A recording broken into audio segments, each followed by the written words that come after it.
Hello, everybody. I'm Nathaniel Alic-Ander, and this is Beyond the Gates episode 100 review. Okay, I'm sorry. I've tried everything. I'm having problems uploading videos. So, the last video I made was last week, and hopefully it's fixed and I'll be able to upload this one. I'll be uploading daily, but it'll be the day after. So, Monday's episode will be uploaded on Tuesdays and so forth. Okay, let's get right into it. So, we're at Refugees, and the opening scene is Naomi, Jacob, and June and her sister, which was left over from yesterday. June was shocked to see her sister. Her sister was shocked to see her, and they kind of went back and forth, which I like that dynamic because it gives a new spin on the June storyline, and her sister was like, "I'm not taking you in. I'm not here for that."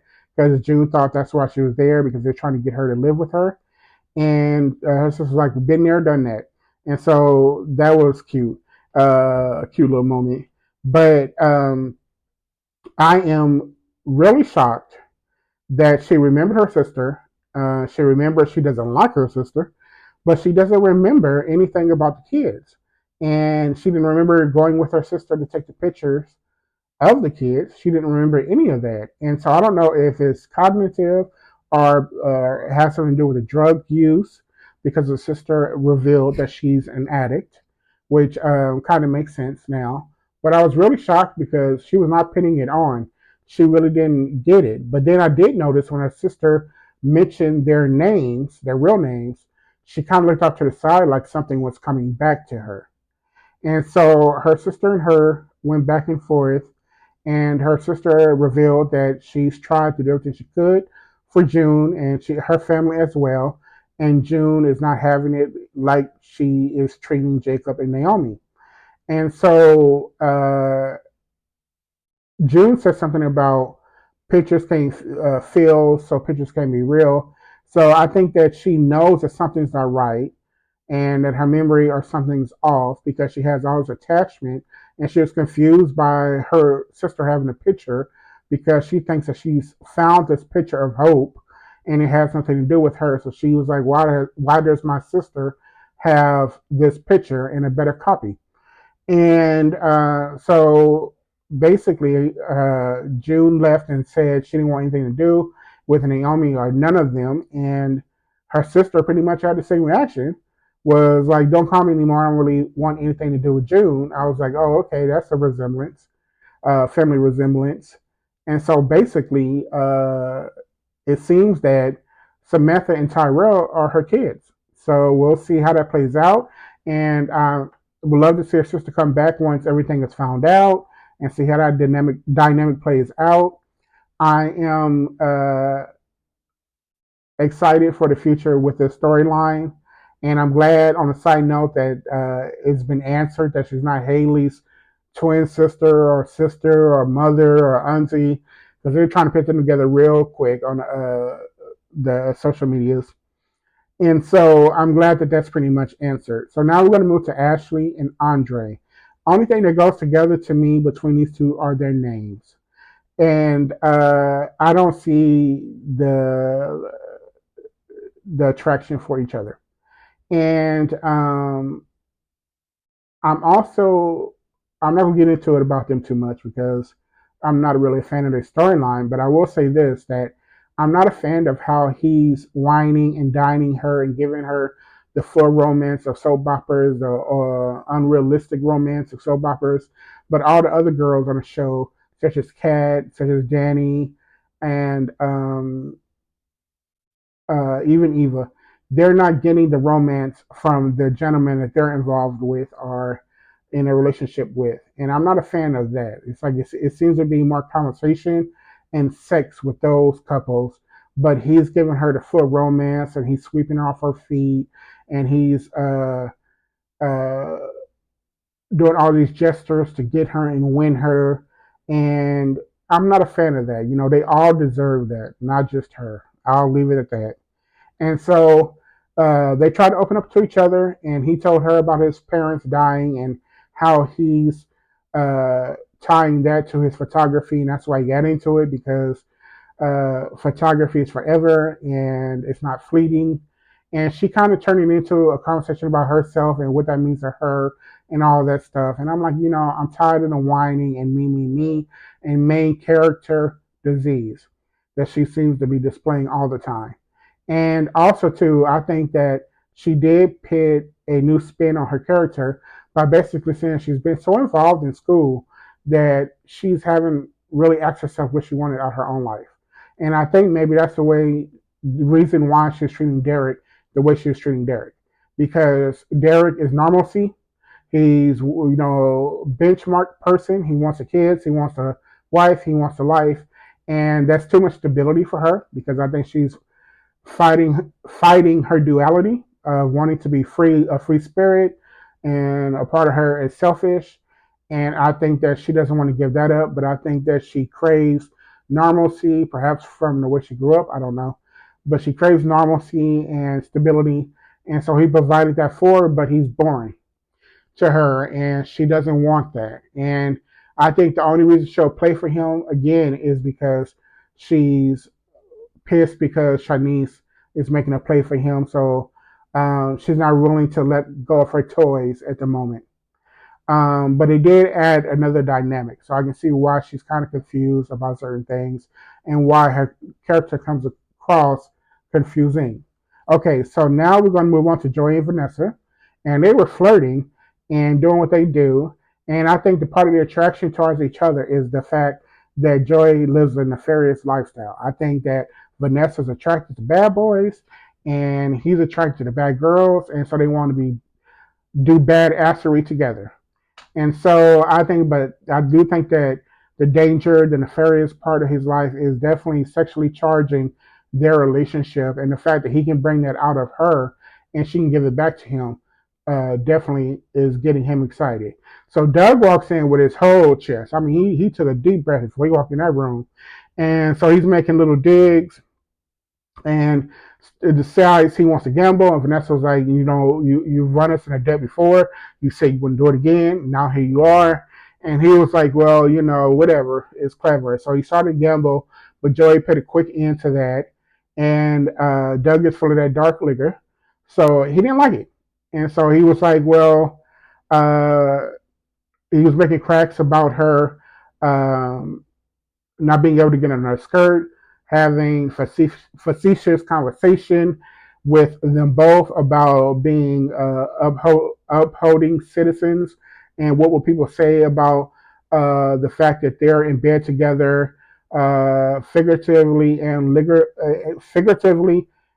literally, and so they were just like they had enough of Doug, and so uh, Joy put hands on him and hemmed him up in the corner. Of course, Vanessa came and saved him and basically does what she does between him and Joey.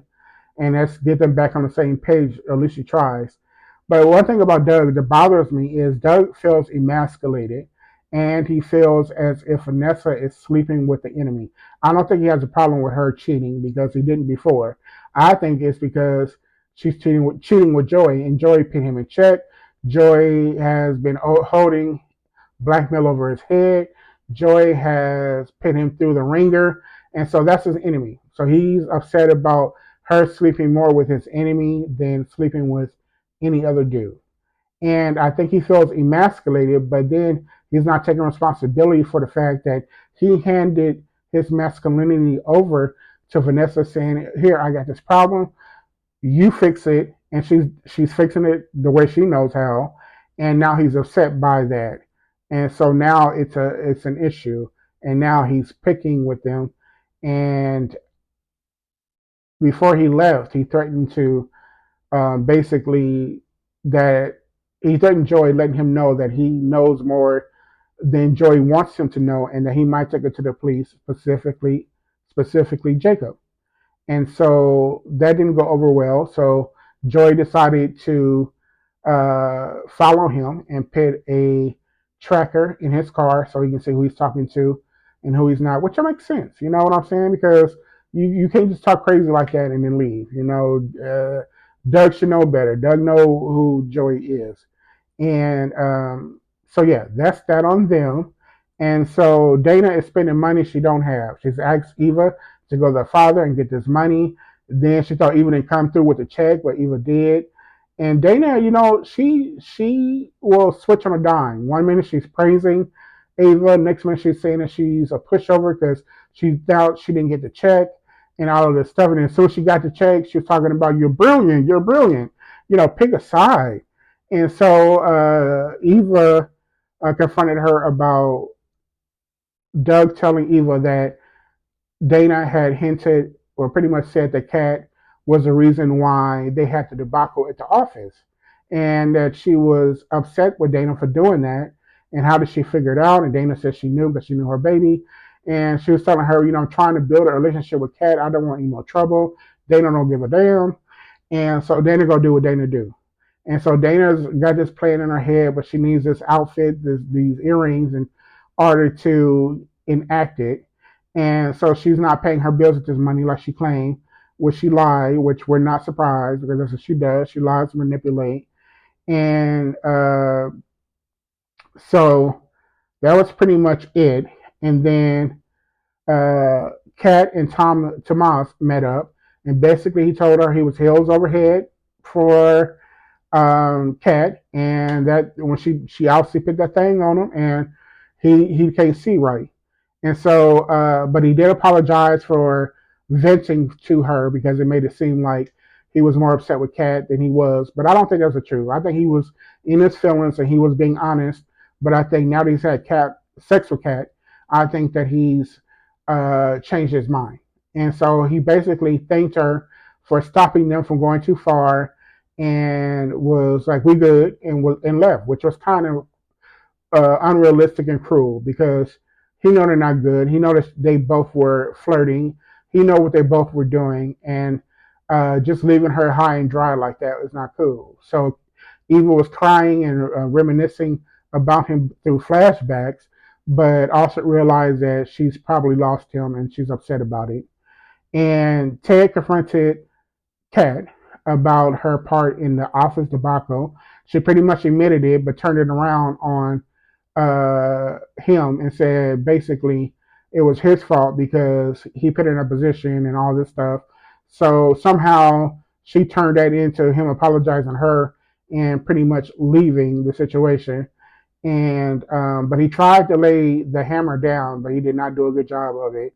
And I think he needs to go at her again, and because she really did do damage. It's not cute. This is not some jealous little girl of her stepsister. This is you cost him money. You could have cost him more money because he didn't have a license. You could have cost his license. You did damage to get back at your sister, and that's not cute.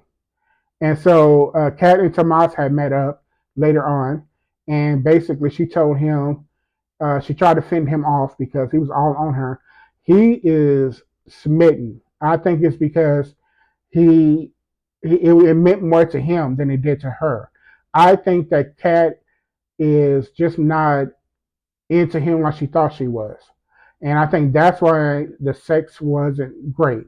And I think that's why she feels dissatisfied with the outcome of having sex with him because she realized that obviously something was off and that this is not what she wanted from the man she wanted. She wanted someone that she was in love with and that she wasn't in odds with her sister. And so he's gung ho. He's all over it. And so that's it for me in this episode. I'll see you tomorrow.